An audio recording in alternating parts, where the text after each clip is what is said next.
Prof, aku tuh bingung banget deh. Kenapa sih harga tiket konser atau sneaker yang lagi hits itu bisa tiba-tiba mahal banget, padahal barangnya ya itu-itu aja? Haha, itu pertanyaan yang bagus banget. Tenang, di balik semua itu ada penjelasan yang sebenarnya simple tapi kuat banget. Intinya, ini semua soal tarik-menarik antara dua kekuatan di dunia ekonomi, penawaran dan permintaan. Oke, ayo kita bedah satu-satu ya.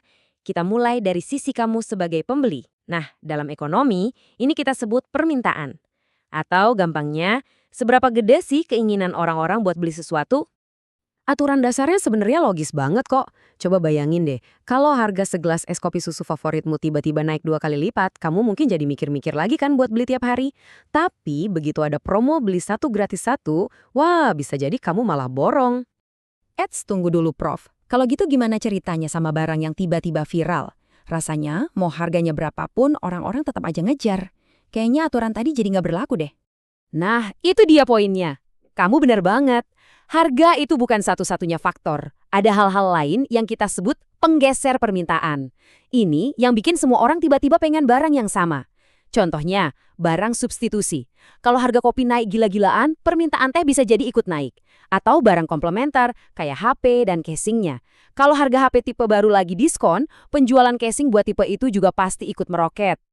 Oke, sekarang sisi pembeli udah cukup jelas ya. Yuk kita pindah ke sisi satunya lagi, yaitu mereka yang membuat dan menjual barang.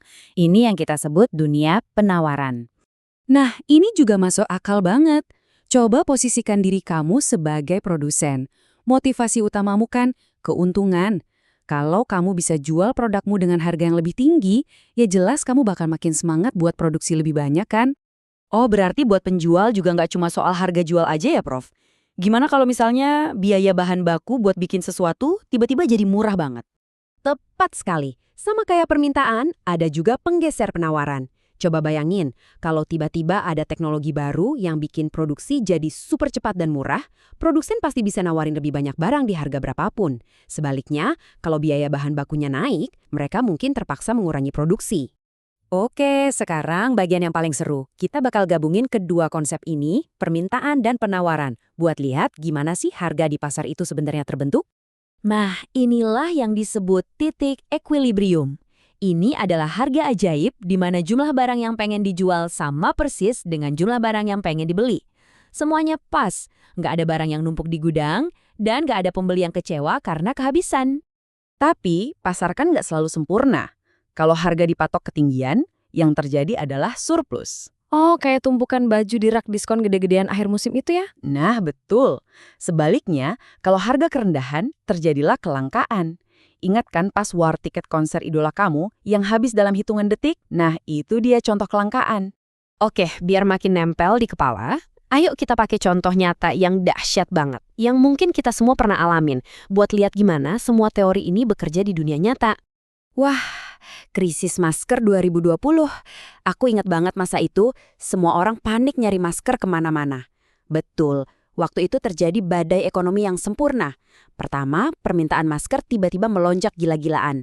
Tapi di saat yang sama, banyak pabrik yang tutup karena lockdown. Jadi penawarannya justru anjlok. Permintaan meroket, penawaran menghilang. Hasilnya, kelangkaan yang parah banget. Dan grafik ini nunjukin akibatnya dengan sangat jelas. Lihat deh, lonjakan harganya yang luar biasa gila dari sebelum 2020 ke pertengahan 2020. Ini contoh paling nyata dari apa yang terjadi ketika permintaan meledak dan penawaran anjlok di waktu yang bersamaan. Jadi, pelajaran pentingnya adalah ini. Lain kali kamu lihat harga barang yang aneh, entah itu super mahal atau super murah, ingatlah bahwa di baliknya itu selalu ada cerita.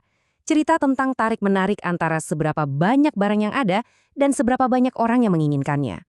Wah, sekarang aku jadi paham, Prof. Jadi, pada dasarnya, harga itu ya hasil tawar-menawar nggak kelihatan antara penawaran dan permintaan ya? Tepat sekali. Dan kalau kamu sudah paham konsep dasar ini adalah langkah pertama buat ngerti cara kerja ekonomi secara keseluruhan.